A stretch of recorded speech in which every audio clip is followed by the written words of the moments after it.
decíamos, estamos con el gobernador de la provincia, Antonio Bonfatti, después de 10 días terribles, los peores de su etapa como gobernador, sin dudas. Bonfatti, ¿cómo le va? Buen día. ¿Qué tal? Buenos días. Indudablemente por todo lo que significó para Rosario y para la provincia este desastre, una enorme tristeza, un enorme dolor, pero bueno, también una demostración por parte de la ciudadanía de la solidaridad, que nos parece que no es un tema menor resaltar. Y por otro lado, aquellas cosas que no se ven, pero que cuando son necesarias aparecen. Y me estoy refiriendo al trabajo concreto de los bomberos. La provincia de Santa Fe tiene 5 cuerpos de bomberos zapadores y 126 cuerpos de bomberos voluntarios. Y a veces estas cosas no son noticias, cuando no ocurre ningún problema. El hecho de tener una ley de bomberos, de que los bomberos en la provincia de Santa Fe, los voluntarios, tengan obra social del IAPOS, que tengan jubilación, que tengan un presupuesto que es el 2% de todo el impuesto inmobiliario. Hoy están todos los cuerpos de bomberos con un equipamiento importante. Bueno, se pudo demostrar en la tragedia, en lo que ocurrió en Calle Salta. Justamente nos decían ayer los bomberos zapadores que habían recibido 15 días antes un refuerzo de todo el equipamiento, ¿no? Importante esto, en el momento de la tragedia, por suerte, estaban bien equipados y según nos decían, están equipados al nivel de acuerdo a los que decían incluso los de Buenos Aires, ¿no? Al nivel de otros países del mundo. Sí, el refuerzo fue para cuestiones que tengan que ver con derrames químicos. Bien. Y ya teníamos 5 autobombas para los bomberos zapadores en proceso de licitación, que en próximos días se iban a entregar o se van a entregar, pero a su vez algo que no es menor, en la capacitación y el entrenamiento permanente, claro. Porque hay que formarlos. Y bueno, estas son las cosas que digo, no se ven, pero cuando lamentablemente tenemos un problema, lo mismo que el sistema de salud de la ciudad de Rosario, tanto público como privado, esa articulación fenomenal. Y después lo que resaltamos, que en los momentos difíciles sale lo mejor de adentro de cada uno. La solidaridad de todo Rosario, yo diría del país también, porque fue un hecho que nos conmovió, pero donde tanta gente que quería ayudar, que había que a su vez poner algún tipo de freno a eso en el sentido de organizarse, porque si no hubiese sido un caos. Entonces, bueno, me parece que eso también funcionó muy bien. Bueno, por primera vez también, está bien, el horror era muy grande, pero por primera vez funcionó muy afianzada esta cuestión de la coordinación que se presume imprescindible entre municipalidad, gobierno provincial y gobierno nacional, que estaba un poquito deteriorado en los últimos tiempos. Bueno, pero hay un protocolo muy claro. Cuando ocurre algún hecho de desastre en una provincia, la ley dice que el gobernador es el responsable de la protección civil, o en quien él delegue. Obviamente todo lo operativo fue delegado en el jefe de protección civil, que es el secretario Marcos Escajadillo, que tiene una larga experiencia en temas complejos. Obviamente estuvimos permanentemente allí mañana, tarde y noche verificando, pero todo pasaba por la coordinación. Y tanto municipio, nación, todas las fuerzas provinciales, nacionales, municipales, todos coordinados bajo una sola cabeza. Que creo que esto es lo claro. Tiene que haber una sola voz de mando, porque acá hay que mandar, y una sola voz que articule en base al protocolo. ¿Qué es lo que se comunica, cuándo se comunica, cómo se comunica, dónde se convoca a los familiares? Esto está todo escrito. Y en plena campaña ocurrió esto, se dio la particularidad de que ocurrió en plena campaña, sin embargo las diferencias políticas se dejaron de lado, desembarcó Rossi, desembarcó la presidenta en la provincia de Santa Fe.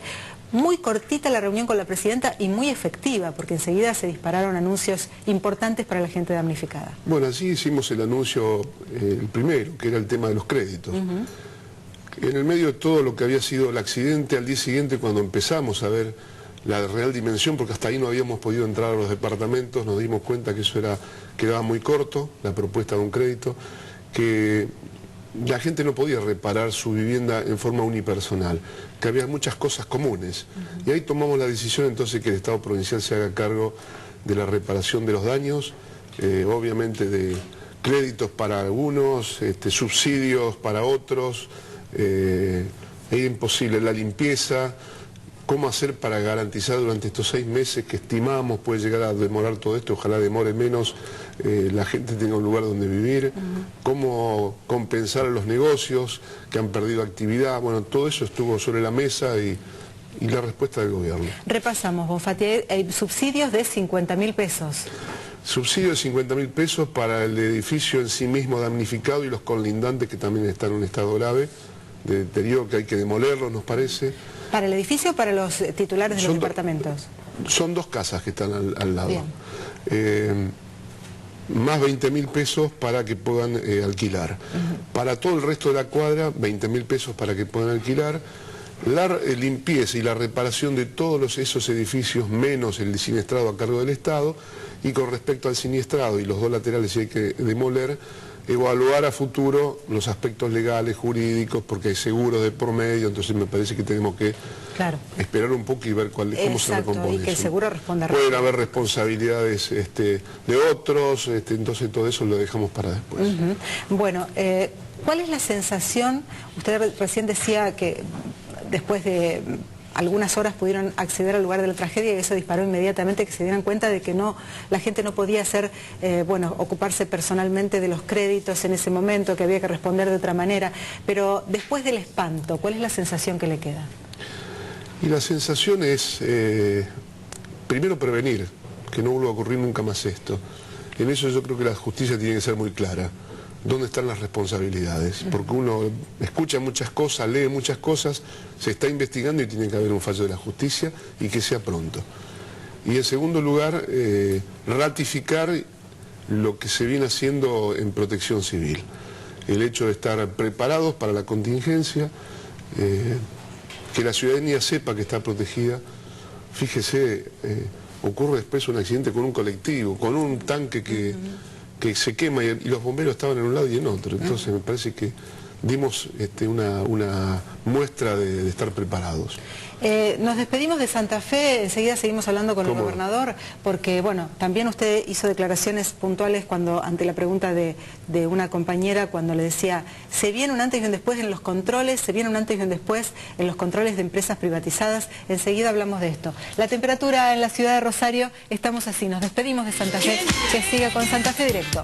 4 grados la temperatura actual, la humedad 75%, la visibilidad 15 kilómetros, la presión 1030.6, viento soplando del noreste a 16 kilómetros por hora. La sensación térmica, 1 grado nada más, hace frío, ¿eh?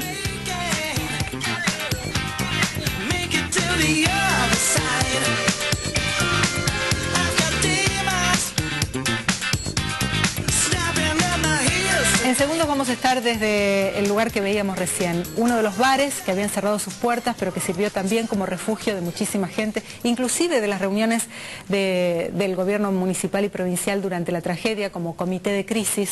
Estamos hablando del bar Malos Conocidos y Ana Juana, los dos, uno enfrente del otro en la intersección de Salta y Oroño. Enseguida vamos a estar desde ahí porque reabrió sus puertas hoy a las 7 de la mañana, Malos Conocidos. Ana Juana abre hoy a las 8 de la noche. Decíamos, gobernador, usted dijo, le preguntaban, ¿hay un antes y un después en el control? Y usted dijo, hay un antes y después en el control en el país con respecto a las empresas. No tengo dudas que tiene que ser así.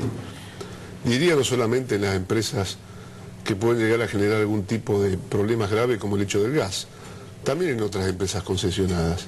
Bueno, lo vivimos en el caso de los trenes, pero también de las autopistas, de las rutas. Yo creo que todo lo que nos dejó el neoliberalismo de la década de los 90, hoy pagamos consecuencias de estas cosas. Y hay que revisar también la normativa vigente, porque no puede ser ahora que pasemos al extremo, que cuando olemos apenitas un algo de gas, se cierre todo. Está pasando en Rosario. Está pasando, hay pasamos, edificios que no tienen gas. Pasamos de acá, nos pasamos acá. Claro. Y nos parece que esto tampoco es correcto que sea así. Entonces habrá que determinar, bueno, si hay cosas que son viejas, que se repongan, por más que la ordenanza o la ley no lo diga, creo que hay que tomar alguna medida en ese sentido. Un ajuste en las ordenanzas, un ajuste. En las ordenanzas y en las leyes. ¿Va a haber algún proyecto del Ejecutivo en ese sentido, de los bloques oficialistas en el Congreso Provincial? El Congreso de la Nación, porque nosotros lamentablemente no tenemos ningún tipo de control sobre el tema del gas. Es una concesión de la Nación. En este caso el gas, sí. Y entonces la provincia, obviamente no hemos hablado con la justicia, nos hemos presentado como para aportar si es necesario nuestra visión y los peritos, pero no somos parte.